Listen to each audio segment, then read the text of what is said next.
Gurur Brahma Gurur Vishnur Gurur Deva Sada Shiva Na Guroradhika Kaschit Trishu Lokeshu Vidyate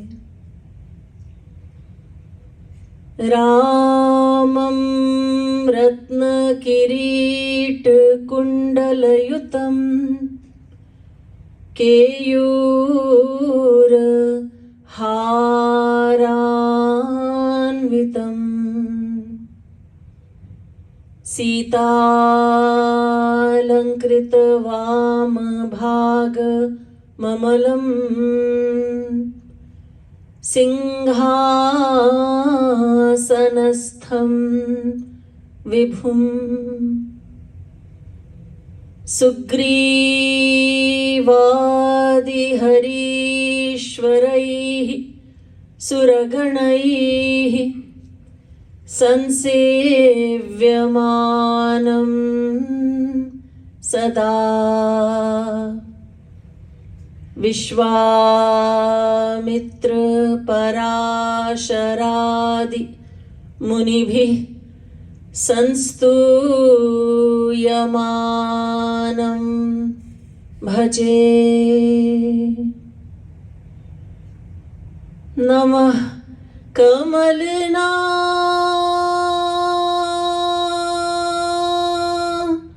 Bhaya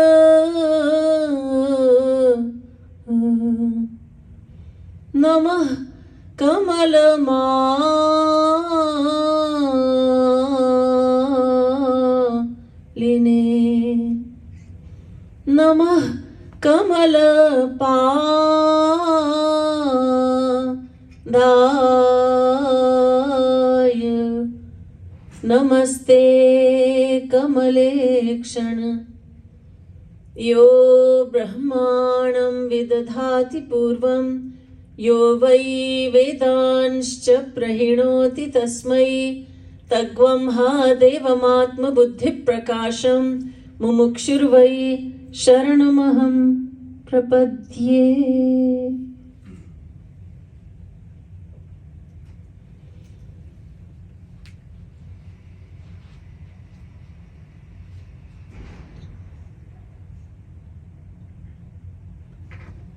Eternal devotees of Bhagwan,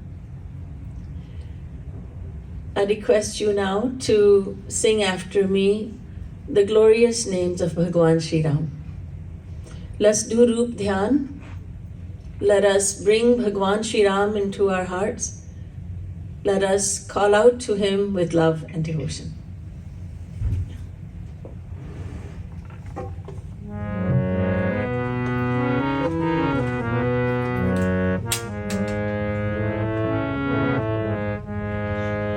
Jai Jai Ram, Jai Jai Ram, Jai Jai Ram, Jai Jai Ram, Jai Jai Ram, Jai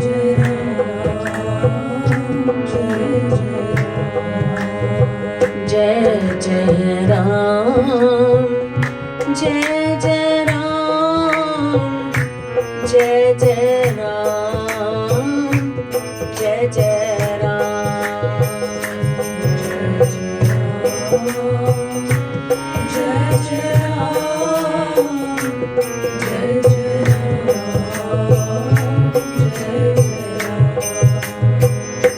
Jai Jai Ram, Jai Jai Ram, Jai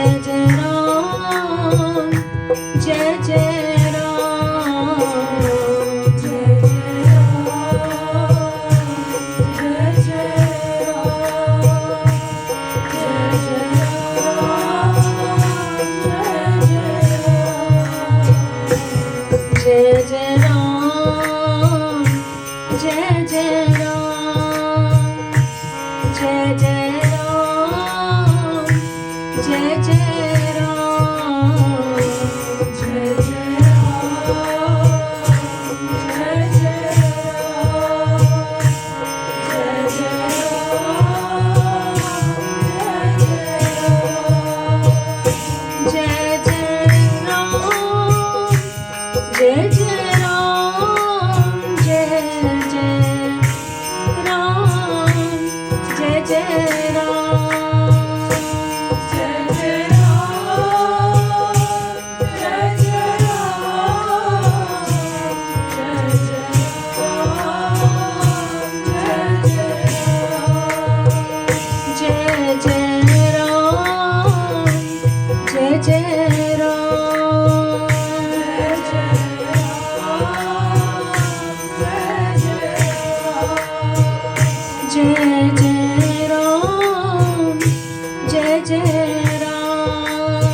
बोलिए राजा रामचंद्र की जय, श्रीमद सद्गुरु सरकार की जय।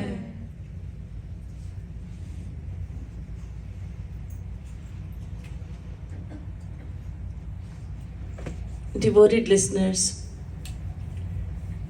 now I humbly request your full attention as I take up the topic of life lessons that we can learn from the Ramayan. First of all, a little introduction to the Ramayan, even though it may not be needed. Ramayan is a Hindu scripture which is classified as itihas. Itihas means history, so Ramayan, along with Mahabharata, is a historical scripture. It records history. The word Ramayan simply means the story of Ram. And the story of Ram has been written by many saints, not just one. So there are many Ramayans. There is, for instance, Valmiki Ramayan, composed by sage Valmiki. He composed this scripture even before Bhagwan Sri Ram descended to earth. Then there is Adhyatma Ramayan. Both these Ramayans have been composed in Sanskrit. But the most popular version of the Ramayan is that by Saint Tulsidas. It is a scripture that he wrote not in Sanskrit but in the common vernacular of the people. Hindi, Avadhi, etc. So people could easily understand it. People could easily sing the verses of the Ramayan.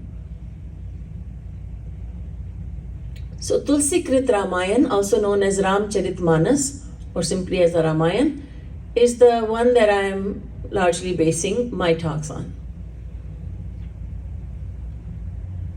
The question arises, who is Ram? We are talking about the story of Ram, but who is Ram? So our scriptures, the Vedas, tell us who Ram is. Ra shabdo vishwavachano maschapishwara vachakah Vishwa namishwaro yohi tena Ramah prakirtitah. Ra means the universe. Ma means ruler, governor, controller. So Ram means a supreme Lord who creates, protects and nurtures and destroys unlimited, uncountable universes. So Ram is the supreme Lord.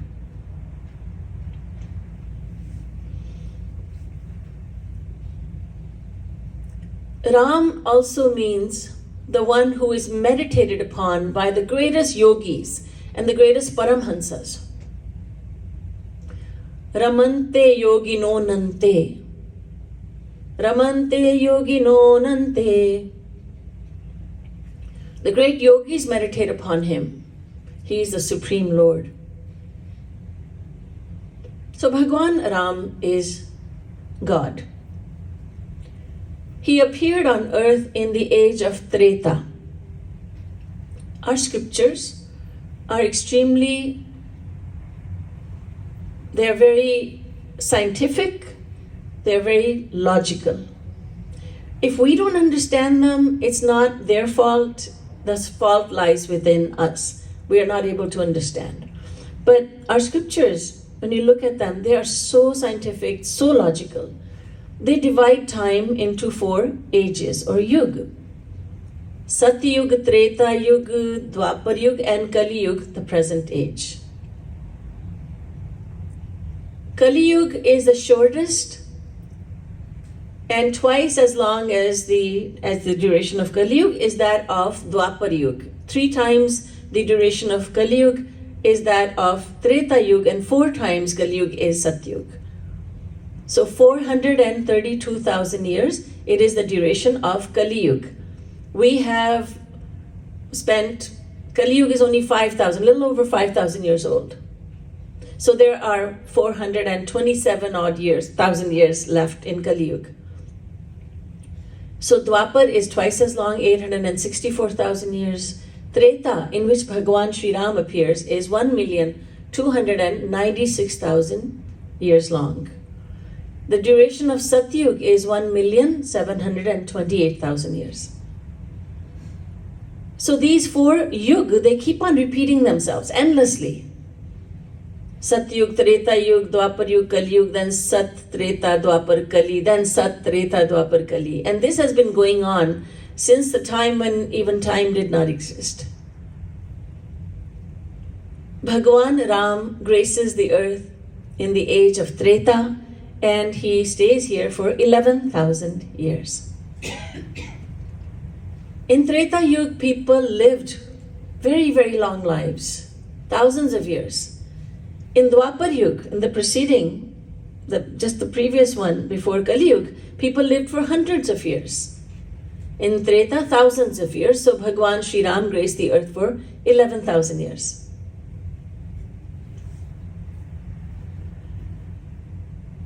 Our scriptures say that God assumes a form and God is also formless.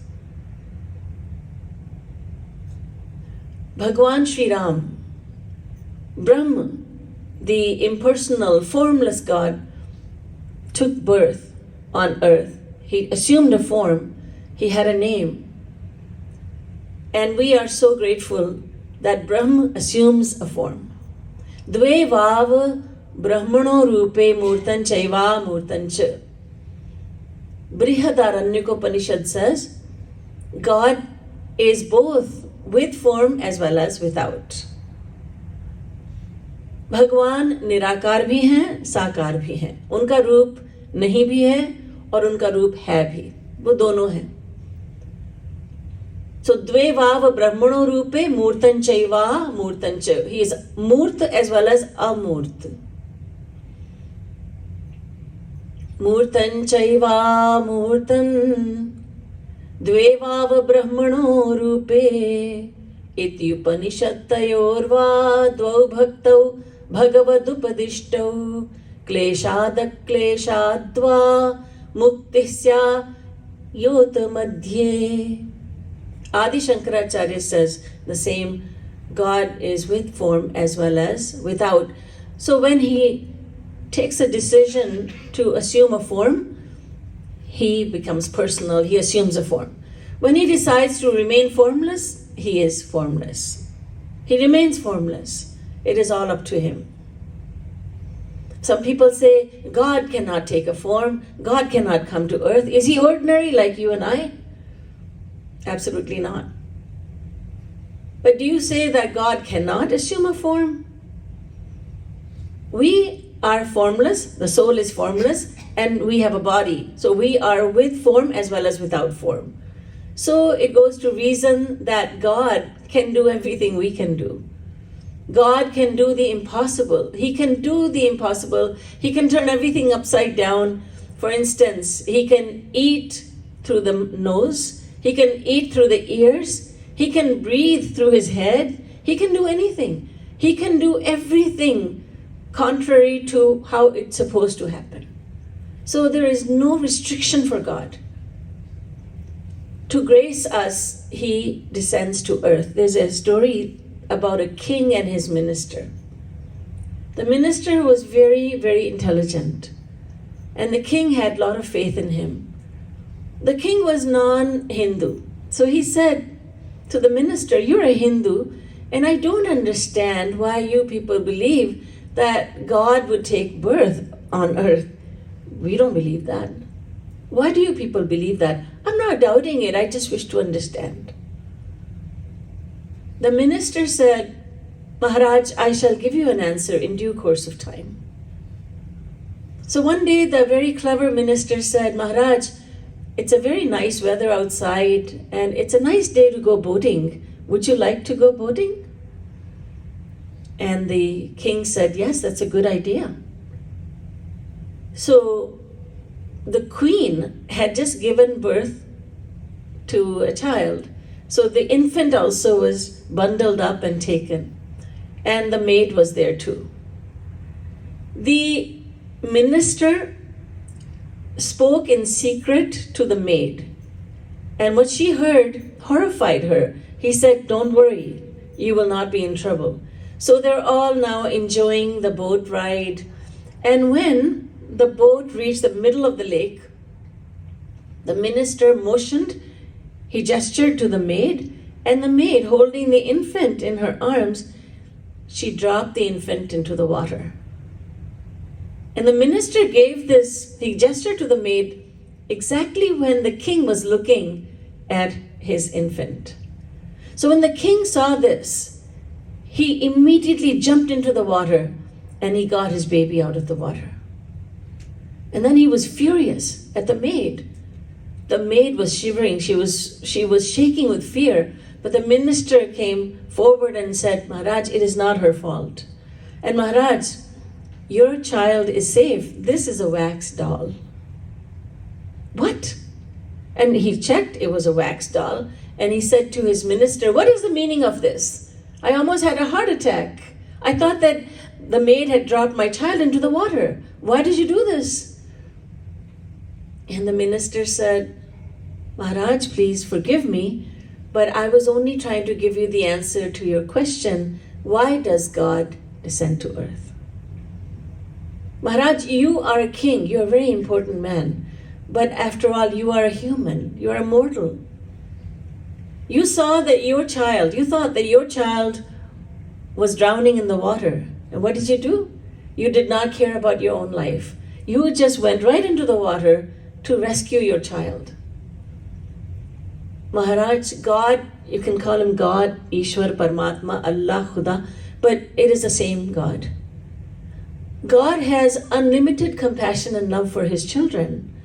So when he sees that his children are drowning in the ocean of Maya, they are forgetting him and they are running after the world, then his heart becomes filled with compassion and he cannot help but come down to this earth to save his dear children. Maharaj, I humbly ask you, do you now understand why God comes down to earth?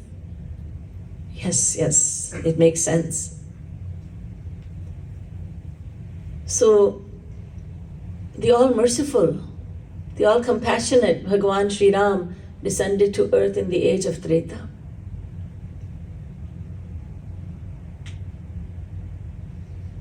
And we can learn so many lessons from Bhagavan Sri Ram, his conduct, his demeanor, his words, and also from his dear devotees that he had brought down from Saket Lok, who had come down with him. When God descends to earth, he performs leelas, pastimes. And to perform pastimes, he needs his dear devotees. So Bhagwan Sri Ram brought along many of his divine devotees, his saints, from Saket Lok. Saket is the name of his abode. So many of them had come down with him. And we learned so many life lessons from them. Let's start learning. There were many devotees of Bhagwan Sri Ram who were given the roles of good guys.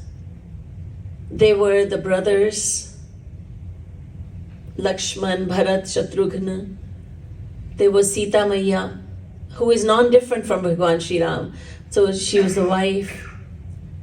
Dashrath and Kaushalya were the parents, Dashrath being the father, Kaushalya being the mother. So they were all given their roles. These are the roles that you will play, he said to them.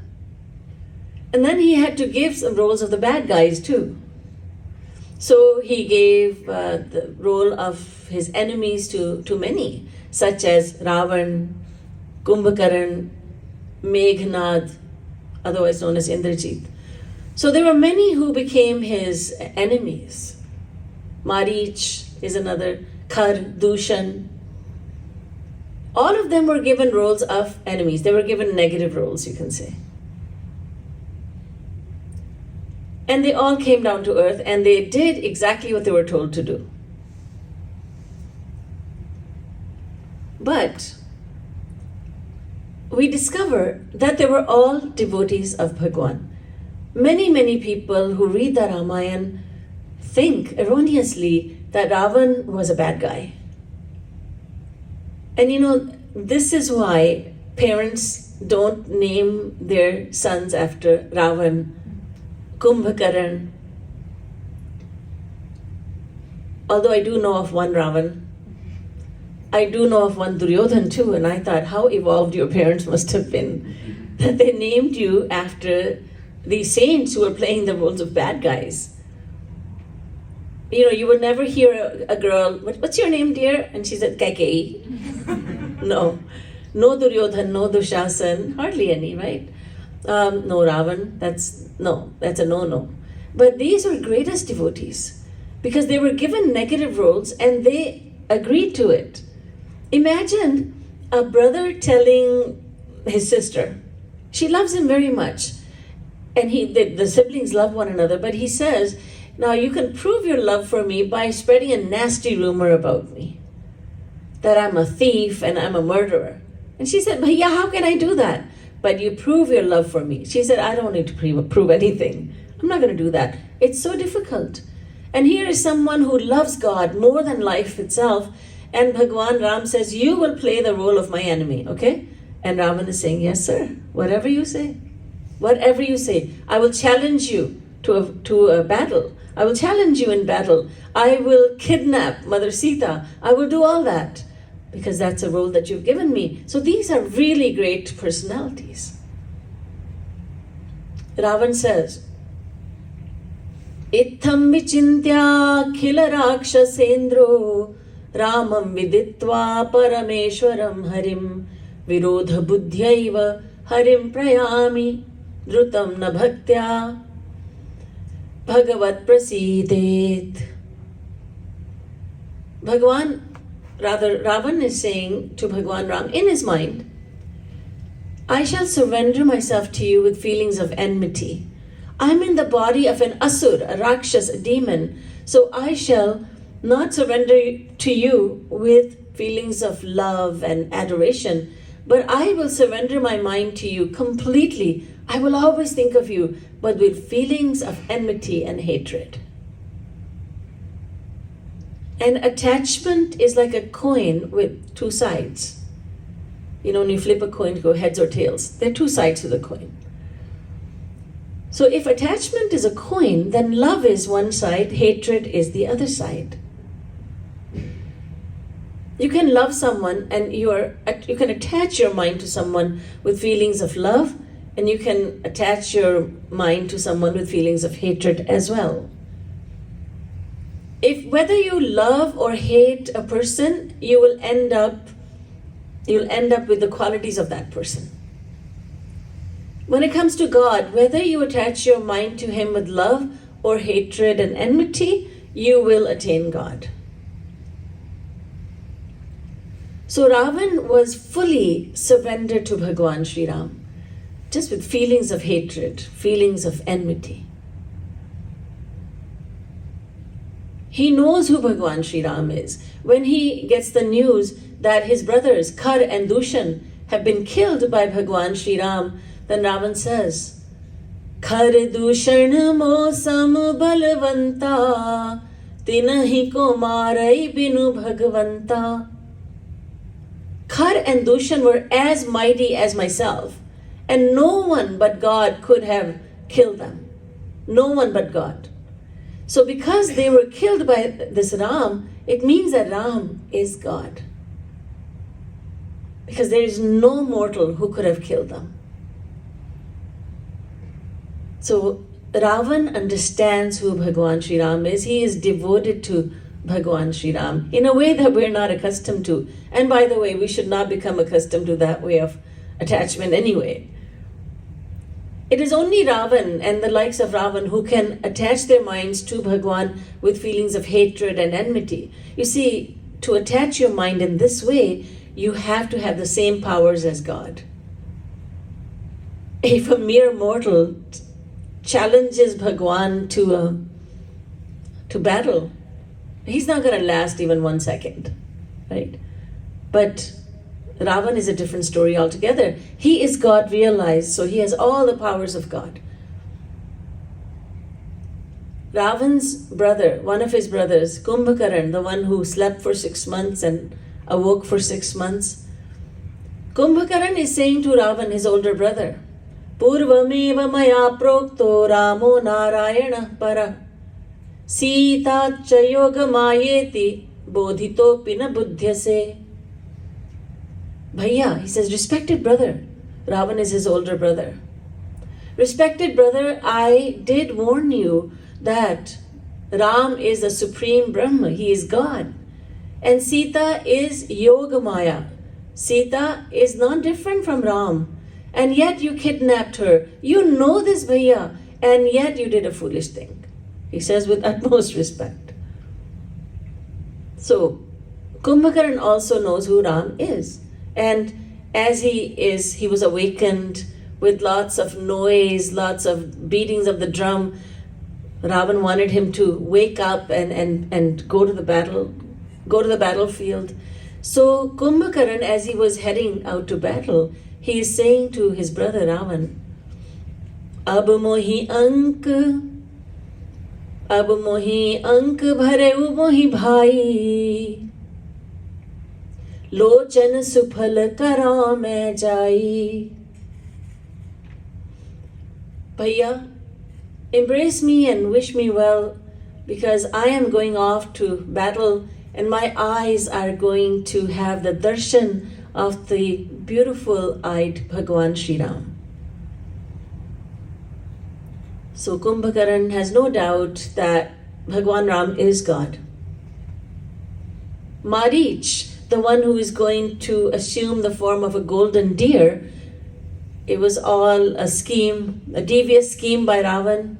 He said to his, Marich was his uncle, he said to Marich, you will assume the form of a golden deer and you will go where Sita can see you and she will become fascinated by you, and then I can put my scheme into motion. So Marich is saying, oh, I am so fortunate that my eyes are going to feast on the divine beauty of Bhagwan Sri Ram. He knows he's going to be killed. First of all, he's thinking, I will say no to this mission. I do not want any part of this. Because he loves Bhagwan Sri Ram internally. But he knows that if he says no to Ravan, he will be killed. So he thinks it's better to be killed at the hands of Bhagwan Sri Ram than at the hands of Ravan. So he also understands. So all these enemies, so-called enemies of God, enemies of Bhagwan Sri Ram, they are actually devotees of God. This teaches us a very great lesson, and that is that you should never judge anyone. We should never judge anyone by the way they look, by the way they behave, by their facial expressions, by the way they're dressed. We should not judge anyone. Ravan, Kumbhakaran, Marich, they were declared as the enemies of Bhagwan Sri Ram, but they were his greatest devotees. It is very possible that we look at people in the world, we are looking at someone and denouncing that someone as a nobody. We may be denouncing someone as just a terrible person, a horrible man, a terrible woman. There's nothing good in him. And then we would be making a big mistake. From Ram Leela, the divine pastimes of Bhagwan Sri Ram, we learn this lesson, a very important lesson. There's an expression in English, and that is, do not judge a book by its cover. And we know this expression, but we routinely judge a book by its cover. I remember there was a devotee, and he was a satsangi of Sri Maharajji. He was a devotee of Jagat Guru Uttam Shri Kripaluji Maharaj, but he was a very simple man. And he had many people working under him, but he dressed very simply. And I happened to hear this story, and I completely believed it, and I laughed at it, because one day he was living in Lucknow, and one day he was waiting for a bus or a taxi, so on, and there was rickshaws standing there. And he happened to lean against a rickshaw. And soon a man came over and said, "Bhaiya, chaloge?" He thought that he was a rickshaw driver. And his subordinate came up and said, No, ye sahab hai, ye rickshaw wale nahi hai. This is not a rickshaw wala, he's not a rickshaw driver. He is a boss, he's my boss. He has many people, he's a boss of many people. We cannot judge anyone by its cover. In Treta Yuga, in King Janak's court, there once came a very unique looking saint. Ashtavakra was his name, and he got his name Ashtavakra because his body was crooked in 8 different places. So it was a very hideous looking body, you could say. That's what people saw. That's what we would have seen. We would have declared him to be very hideous. Raja Janak was very evolved. He was a God-realized soul. He was a saint. So he had invited Ashtavakraji to his court. And he had told many other kings, you should come and have their darshan and listen to the divine words of this great saint. So they were all sitting there in King Janak's court with flower garlands in their hands. As a sign of respect, they were all going to garland this great saint whom they had never seen. So they're all sitting in anticipation. All of a sudden, Ashtavakraji came in, and Raja Janak said, "Oh, the great sage is here." And they all looked at him. They said, "This is Ashtavakraji. This. He belongs in a zoo. He belongs in a circus. Look at him." They all sneered at him. They all jeered. They made very rude remarks. They could not stop laughing when they saw him. The flower garlands in their hands, they fell down and they trampled on those garlands. They had no intention of putting garlands around his neck because he was such a hideous looking man. But to a saint, ninda stuti ubhayasam. Praise and criticism are the same. A saint treats both praise as well as criticism as two impostors. He does not get puffed up with praise. He does not become devastated when he hears criticism. So Ashtavakra remained in his naturality. He took his seat, and then he turned towards King Janak and he said, "Oh Janak, I did not know that you had so many chamar in your court.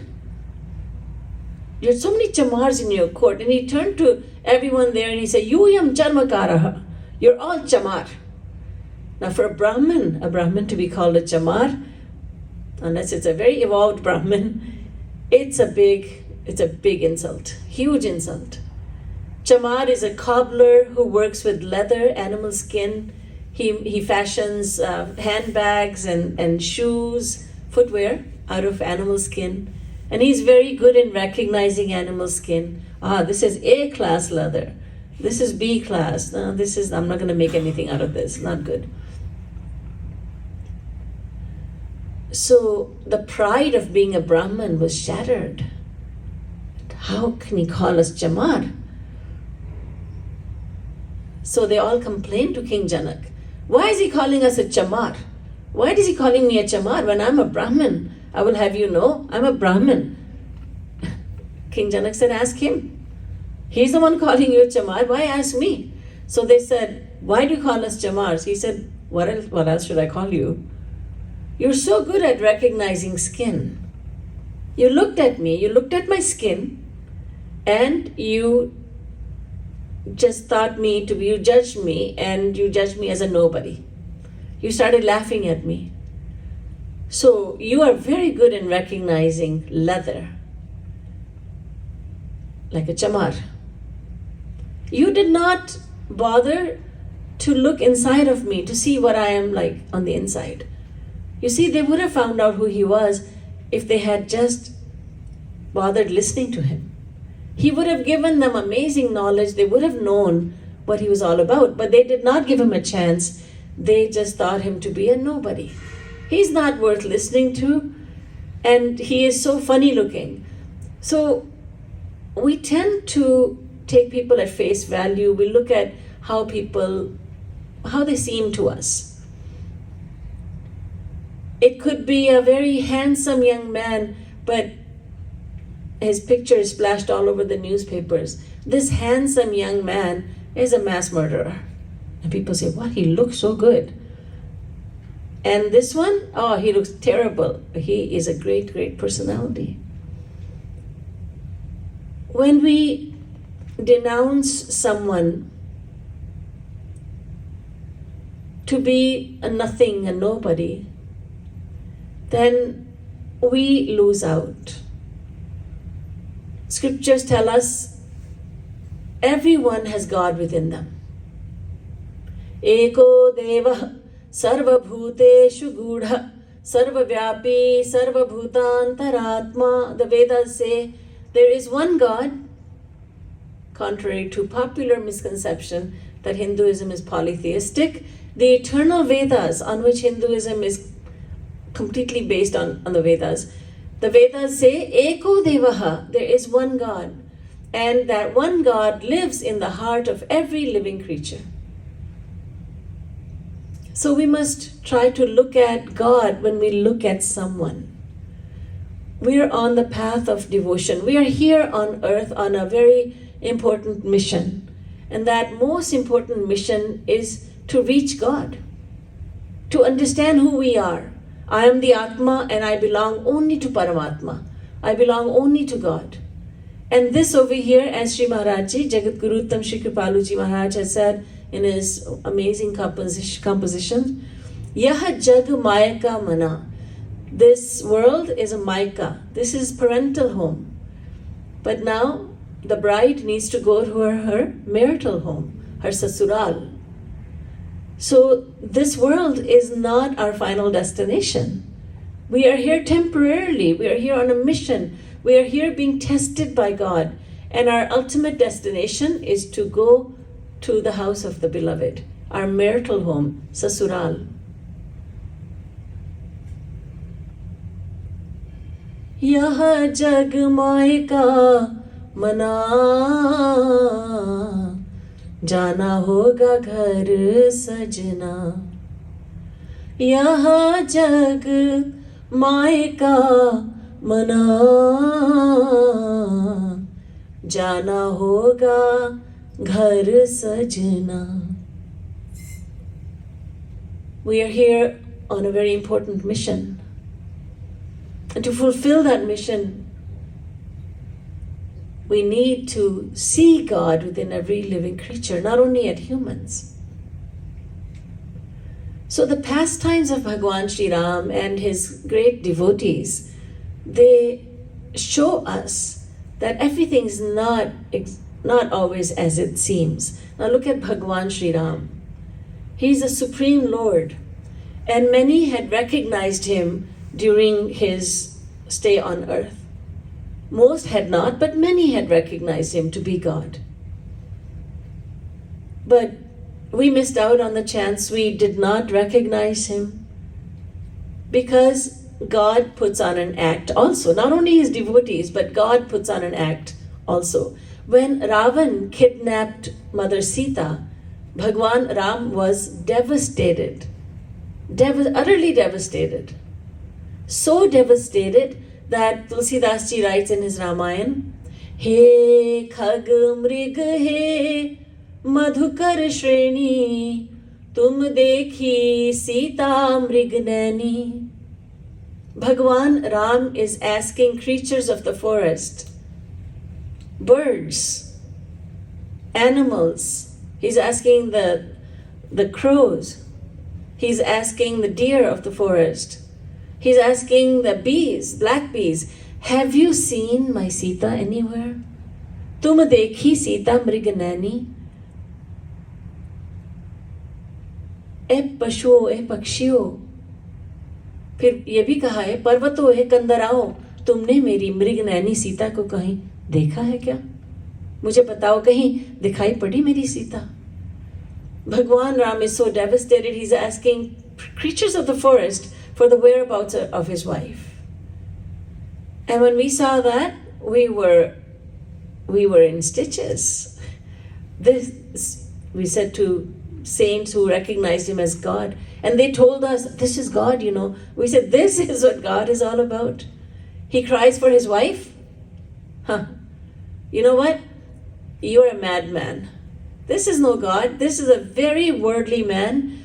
An ordinary man would go to the police and say, he would lodge a report, my wife has gone missing. This man is asking the bees and the forests, the creatures of the forest and the mountains and the rivers, he's asking them, have you seen my Sita anywhere?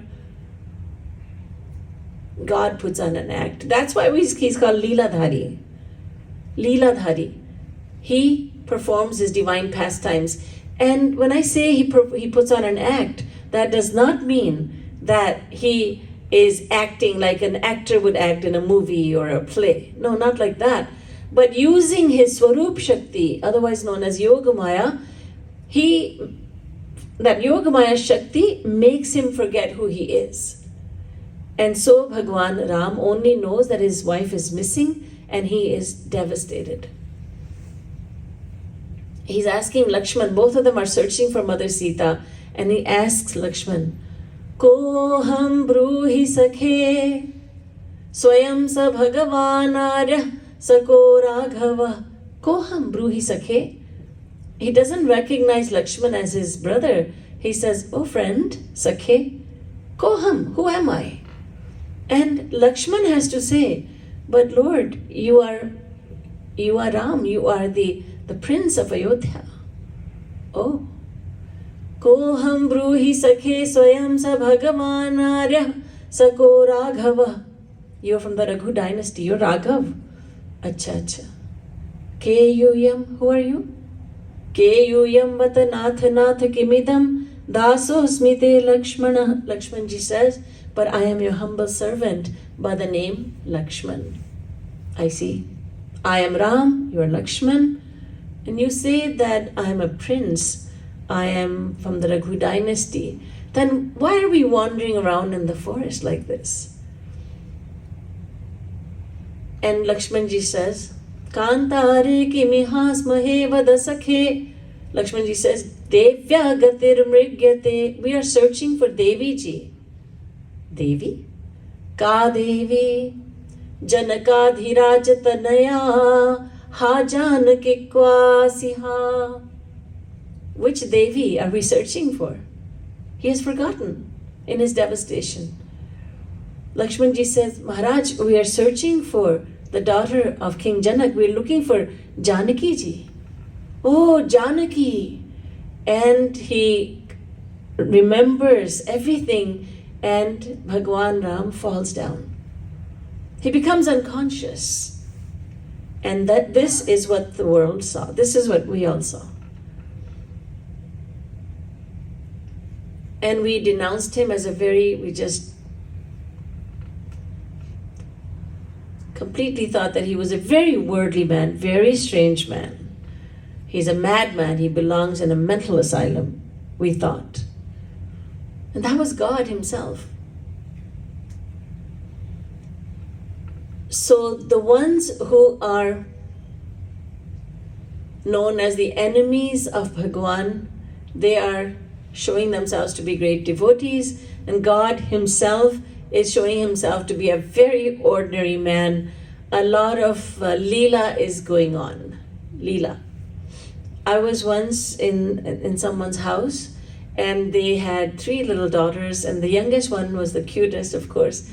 And I was just washing my dish after having a snack. The parents were at work, and I was at the kitchen sink, and I just took a sponge, and the littlest one comes and she says, "No, Didi ji, that's the wrong sponge." I said, "I'm sorry." She said, "This is the right one." I said, "Okay." And she said, "But that's okay. Everyone makes mistake."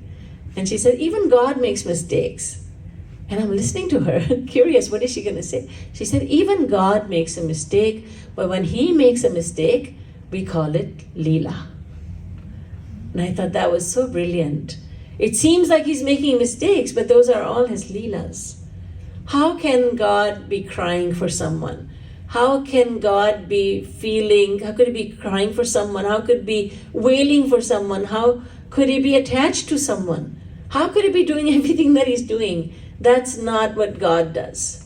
But those are his Leelas, his divine acts, his divine pastimes.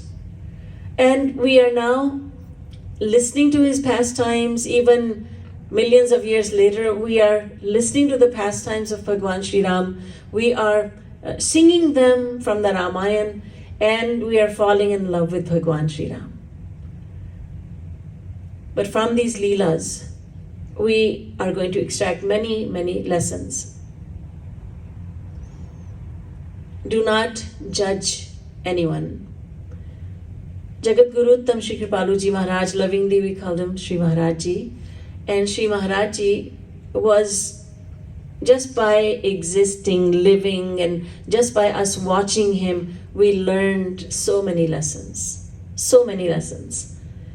And as we talk about this lesson, not judging anyone harshly, and just always seeing God in everyone, I've seen that. I've seen Shri Maharaj Ji, my Gurudev, doing that.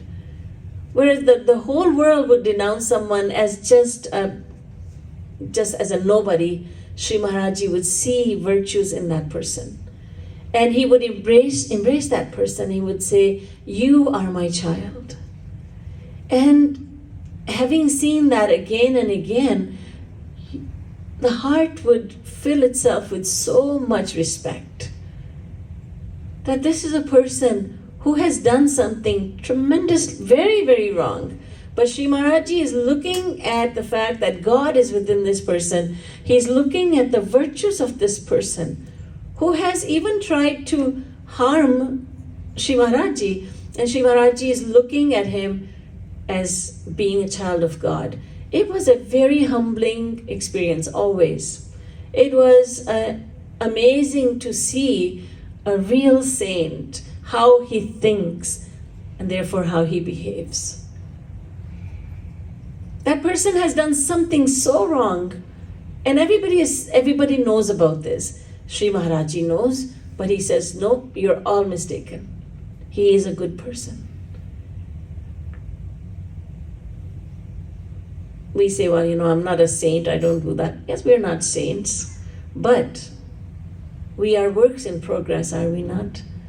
We must learn this great lesson from Ramayan. There are many lessons coming up, but this is a lesson. This is a lesson which is very crucial lesson to learn as we strive to make progress on the path of bhakti, on the path of devotion. So let's keep Ravan in mind. You may or may not name your child after Ravan. You may or may not name your child after Kaikeyi or Dushasan or Duryodhan. But let's understand that these were divine personalities who were great devotees of God, but they did not mind being condemned by society. They did it all out of love. And we learn from them that we should not be judging a book by its cover.